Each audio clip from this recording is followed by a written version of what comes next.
उमर गौतम खुद एक राजपूताना फैमिली से बिलोंग करता था, जिसने अपना धर्म कन्वर्ट करवा लिया था किसी भटके हुए परिंदे को की बात मानकर। अब मेरे को कोई ये बताए कि उमर गौतम और जो हमारे देश में आतंकवाद फैलाने के लिए जो घुसपैठिए घुसते हैं, चाहे वो रोहिंग्या मुसलमान हो, चाहे वो आतंकवादी हो पाकिस्तान से आ रहे हो, उनकी भी जो फंडिंग होती है वो भी फंडिंग सेम उन्हीं ग्रुप से हो रही है जो फंडिंग इन लोगों को दी जा रही है। जब अमानतुल्लाह खान सामने आकर के कह सकता है कि भैया मैं रोहिंग्या मुसलमानों को बसा रहा हूँ, यहाँ पे झुग्गियाँ जलने पे 10-10 हज़ार रुपये दे रहा हूँ, तो इन लोगों की फंडिंग का स्तर कितना ज़्यादा ऊंचा हो गया होगा। ये उन सांपों की तरह हैं जो हमारे आस्तीनों में छुपे हुए हैं, लेकिन इनका कोई इलाज नहीं कर पा रहा प्रॉपरली। या तो मोदी जी खुद इनका इलाज करें तो बेहतर होगा, नहीं तो मिलिट्री को इनका इलाज करने की इजाज़त दी जाए। जब तक इन लोगों को अच्छे से घसीट के बाहर नहीं निकाला जाएगा इनके घरों से, उनकी सो कॉल्ड मस्जिदों से, तब तक ये लोग मानेंगे नहीं। अगर योगी जी ने खाल उतारनी शुरू करी है तो ये बात पक्का कि वो जड़ से खाल उतारेंगे, क्योंकि उनका जो तरीका है वो ये है कि जो जहरीला पौधा हमारे बीच में पल रहा है उसको सिर्फ काटना नहीं है, क्योंकि वो दोबारा से उग जाता काटने से। वो बाकायदा उसकी जड़ को खोद करके उसमें तेजाब डालेंगे ताकि वो जड़ ही ना बचे। अंकुर जी, जिस तरीके से आज फिर एक वीडियो सामने आया है उमर गौतम का, जिसमें वो साफ तौर पे कबूल रहा है और बता रहा है कि मैं विदेश भी जाता था, विदेशों से फंडिंग है, 1000 से ज़्यादा लोगों को उसने कन्वर्ट किया है और अल्लाह ने उसे ये हुक्म दिया है। क्या लगता है किस मानसिकता और किस जिहाद के तहत ये लोग काम कर रहे हैं? देखिए, देखा जाए उमर गौतम जैसे लोग ना भटके हुए ना मुसाफिर हैं हमारे देश के। क्यों? उमर गौतम खुद एक राजपूताना फैमिली से बिलोंग करता था, जिसने अपना धर्म कन्वर्ट करवा लिया था किसी भटके हुए परिंदे को की बात मानकर। अब मेरे को कोई ये बताए कि उमर गौतम और जो हमारे देश में आतंकवाद फैलाने के लिए जो घुसपैठिए घुसते हैं, चाहे वो रोहिंग्या मुसलमान हो, चाहे वो आतंकवादी हो पाकिस्तान से आ रहे हो, उनकी भी जो फंडिंग होती है वो भी फंडिंग सेम उन्हीं ग्रुप से हो रही है जो फंडिंग इन लोगों को दी जा रही है। वही फंडिंग कर रहे हैं जिन्होंने शाहीन बाग भी करा हमारे देश के अंदर, और उसके बाद हमारे देश का शांति दूत आकर के पूछने लगता है कि केवल हमको टारगेट क्यों किया जा रहा है। अब इन सब चीज़ों को देखने के बाद आपको क्या लगता है, क्या आपने किसी हिंदू धर्म के लोगों को या किसी सिख धर्म के जो लोगों को, जैनियों को, किसी को भी आपने देखा अपने धर्म के अंदर लोगों को खींचते हुए? लोगों की मान्यता होती है वो खुद उस धर्म से जुड़ जाते हैं। और उससे ज़्यादा शर्म की बात इन लोगों को ये आनी चाहिए थी कि ये लोग औरतों के बुरके के पीछे और मासूम बच्चों के चेहरे के पीछे छुप करके उनकी आड़ में ये सब काम कर रहे हैं। मर्द के बच्चे होते सामने आकर के बोलते, अपने धर्मों की अच्छाइयाँ बताते, लोगों को जुड़ना होता वो जुड़ जाते। लेकिन जिस तरीके से ये लोग हमारे देश का इस्लामीकरण करना चाहते हैं, जिसकी शुरुआत बॉलीवुड में ही हुई थी। चाहे आप स्टार्टिंग से लेकर के बॉलीवुड को देख लीजिए, एक ज़माना था जब वहाँ पे हर तरीके के भजन बनाए जाते थे गुलशन कुमार जी के अंडर में, लेकिन उसके बाद वो पूरा ट्रैक ही चेंज हो गया है। पूरी तरीके से इस्लामीकरण बॉलीवुड का हो चुका है और अब ये लोग चाह रहे हैं मिल करके किसी भी तरीके से दाऊद के गुर्गों को साथ लेकर के पूरे देश का इस्लामीकरण कर दिया जाए। भैया, ये नक्सलवाद सोच जो तो इन लोगों की है, इन जैसी थूथों तक ही सीमित रहे तो अच्छा है। मोदी जी से हमारी यही रिक्वेस्ट रहेगी कि भैया NRC CAA को जल्दी से जल्दी लागू किया जाए। अगर आप चाहते हैं कि हमारे देश का जो भविष्य है वो उज्ज्वल हो, हमारे देश के बच्चों का भविष्य उज्ज्वल हो, सुरक्षित रहें, आपको NRC CAA जल्द से जल्द लागू करनी होगी। अब ये उमर जो भी नाम है इनका, उमर गुल जो भी है, ये तो केवल एक छोटा सा पिट्टू सामने आया है। इसके जैसे जाने कितने दाऊद के गुर्गे यहाँ पे दल्ले बन के बैठे होंगे जो बच्चों की आड़ में रख करके उनको ड्रग्स दे करके उनको किसी तरीके से गुमराह करके उनको इन सब धर्मों के अंदर खींचने की कोशिश कर रहे हैं। ये तो केवल एक छोटा सा प्यादा पकड़ा गया है। अभी इसके बाप, इनके बाप कौन कौन है, कहाँ कहाँ रहते हैं, अभी केवल आपका नाम आया, UK का नाम आया, पोलैंड का नाम आया, आपको और कितने देशों से फंडिंग आती है आप अंदाज़ा भी नहीं लगा सकते। जब क्या नाम था आम आदमी पार्टी का, जब अमानतुल्लाह खान सामने आकर के कह सकता है कि भैया मैं रोहिंग्या मुसलमानों को बसा रहा हूँ, यहाँ पे झुग्गियाँ जलने पे 10-10 हज़ार रुपये दे रहा हूँ, तो इन लोगों की फंडिंग का स्तर कितना ज़्यादा ऊंचा हो गया होगा। ये उन सांपों की तरह हैं जो हमारे आस्तीनों में छुपे हुए हैं, लेकिन इनका कोई इलाज नहीं कर पा रहा प्रॉपरली। या तो मोदी जी खुद इनका इलाज करें तो बेहतर होगा, नहीं तो मिलिट्री को इनका इलाज करने की इजाज़त दी जाए। जब तक इन लोगों को अच्छे से घसीट के बाहर नहीं निकाला जाएगा इनके घरों से, उनकी सो कॉल्ड मस्जिदों से तब तक ये लोग मानेंगे नहीं। आप थोड़ा इनको ढील देंगे, आपको शाहीन बाग जैसा दोबारा नज़ारा देखने को मिलेगा। और मैं जानना चाहता हूँ हमारे सर जी से कि सतरंगी लोमड़ी मेरे को ये समझा दो, तुम्हारी नाक के नीचे तुम्हारा ही ये अमानतुल्लाह खान जा करके गोबर करके आ जाता है, तुम्हारी नाक के नीचे शाहीन बाग हो जाता है, तुम्हारी नाक के नीचे ऐसे लोग पकड़े जा रहे हैं जो बच्चों का सहारा लेकर के लोगों को मुसलमान बनाने में लगे हुए, तब तुम्हारी कोई टिप्पणी नहीं आती, तब तुम्हारे मुंह में कौन सी बवासीर हो जाती है जो तुम्हारे मुंह से कोई आवाज़ ही नहीं निकलती उस समय। अब यही काम कोई हिंदू कर रहा होता तो तुमने छाती पीट पीट के विधवा होने का रोल पूरा अदा किया होता इन मुसलमानों का। लेकिन अभी क्योंकि यहाँ पे मुसलमान सामने आए हैं तो फिर अमानतुल्लाह खान भी चाटने जाएगा और पीछे पीछे सर जी भी चाटने जाएंगे, और फिर लोग कहते हैं कि आम आदमी पार्टी बहुत अच्छा काम कर रही है।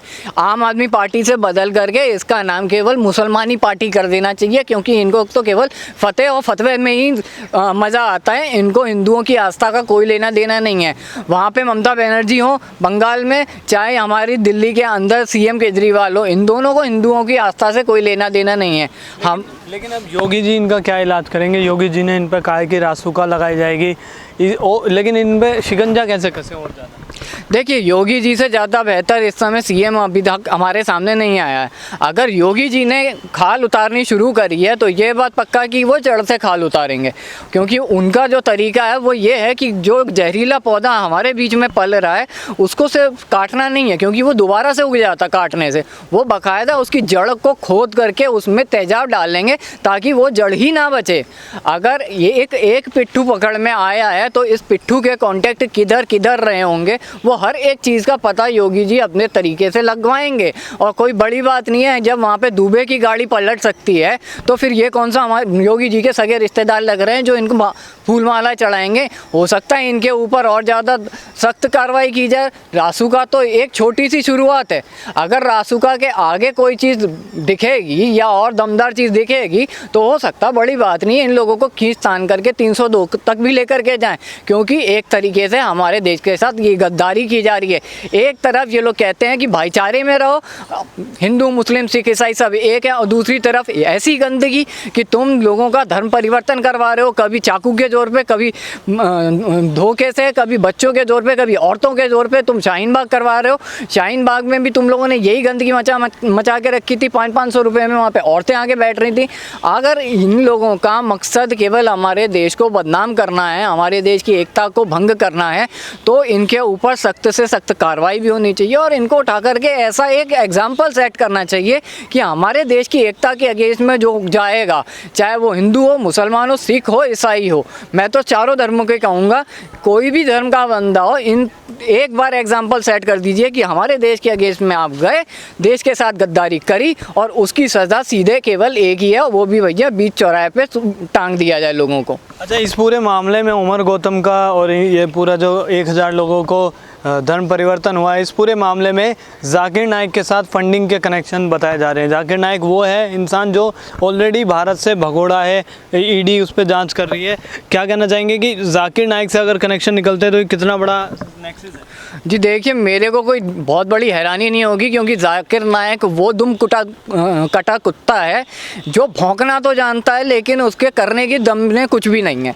अगर उस बंदे को आप गौर से देखें तो उसकी वीडियोस को गौर से देखें तो आपको ये बात क्लियरली समझ में आएगी कि इस बंदे के हिसाब से धरती पे केवल इस्लामी एक मज़हब है, बाकी सारे मज़हब बकवास हैं। क्योंकि इसका मानना ये है कि भैया अल्लाह ने जो कह दिया हम को वही करना है। मेरे को कोई भगवान का बंदा आकर के समझा दे, आकर के मेरे को ये चीज़ लिखाई हुई कहीं दिखा दे कि भैया इनके अल्लाह ने आकर के नीचे कौन से सतरंगी टट्टों से कहा था कि जाकर के ये बोल दो इनको कि भैया हमारे को केवल मज़हब परिवर्तन करवाना है, हर किसी को आधे कटे पजामे पहनवा करके दुनिया में घुमाना है। इन लोगों की फंडिंग अगर यहाँ से आ भी रही है, इससे कनेक्शन है भी है, तो मेरे को लग रहा है अभी तक सिर्फ ईडी को काम कर रहे थे, अब काम करना पड़ेगा एनआईए को भी। और मुझे कोई बहुत बड़ी ताज्जुब की बात नहीं लगेगी अगर शाहीन बाग वाला रिलेशन भी इन लोगों का कॉमन निकलता है तो, क्योंकि जहाँ पे भी मुसलमानों की इस तरीके की हरकतें दिखाई देती हैं वहाँ पे बाहर की फंडिंग ज़रूर होती है, चाहे वो जाकिर नाइक के थ्रू आ रही हो, चाहे पीएफआई हो, चाहे लंदन हो, चाहे यूके हो, पोलैंड हो, जहाँ से इन लोगों की फंडिंग आ रही थी, तो कनेक्शन इन लोगों का आपस में जुड़ा हुआ मिलेगा ही।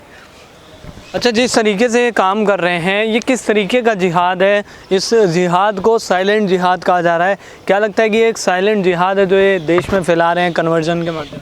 देखिए, जहाँ तक बात जिहाद की हो रही है तो हमारे देश के अंदर ये जिहाद वाली चीज़ें बहुत सारे रूप में चल रही है।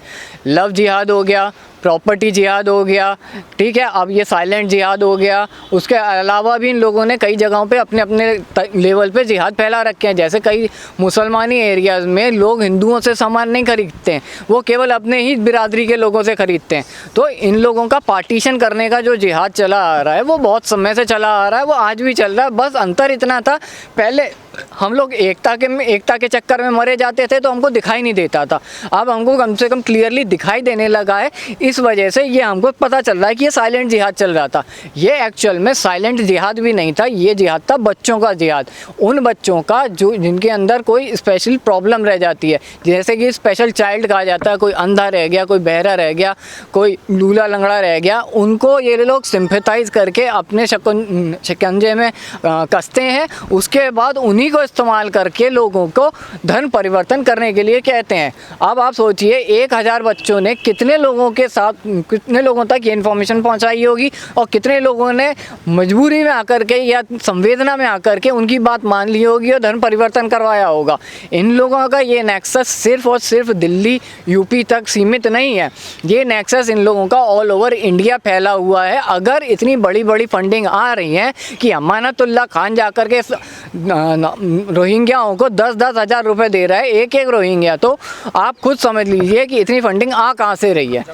जमातियों को जो जितना भी ये लोग पैसा दिए जा रहे हैं, भैया एक एक महीने का राशन देना, 10-10 हज़ार रुपये देना और उसके बाद जाकर के उनके साथ ये कहना कि सरकार आपके साथ खड़ी। अरे भाई, कौन सी सरकार है ये जो हमारे देश के घुसपैठियों के साथ आकर के खड़ी हो गई है? इन जैसे नामर्दों को ये बात शर्म नहीं आती है सामने आकर के बोलने के लिए, और फिर आकर के कहेंगे कि भैया हम मुसलमान हैं, लेकिन हर मुसलमान आतंकवादी नहीं होता। लेकिन अरे देसी टट्टों में को कम से कम ये तो बता दो कि हर आतंकवादी मुसलमान कैसे निकल जाता है, और तुम लोग हर आतंकवादी की तरफ खड़े हुए क्यों दिखते हो?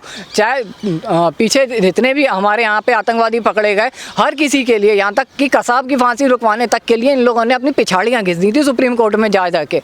और यही लोग आज आकर के इन सब चीज़ों को बढ़ावा दे रहे हैं, ये कह करके कि मुसलमानों पर अत्याचार हो रहा है। अरे जो देश का सगा मुसलमान है, जो देश के लिए काम करना चाहता है, जो अपने देश से प्यार करता है, जो वतन परस्त मुसलमान है, वो आज हमारे देश के साथ भी खड़ा है और देश को आगे बढ़ाने का काम भी कर रहा है। एग्जाम्पल के तौर पे आपको अशफाकुल्लाह खान भी याद रखने चाहिए, आपको APJ अब्दुल कलाम याद भी रहने चाहिए। आपको वो याद नहीं रहता है, आपको याद कौन रहता है? कसाब। और इसी चीज़ से ये बात समझ में आ जाती है कि तुम लोगों की मानसिकता और हम लोगों की मानसिकता में इतना अंतर क्यों है।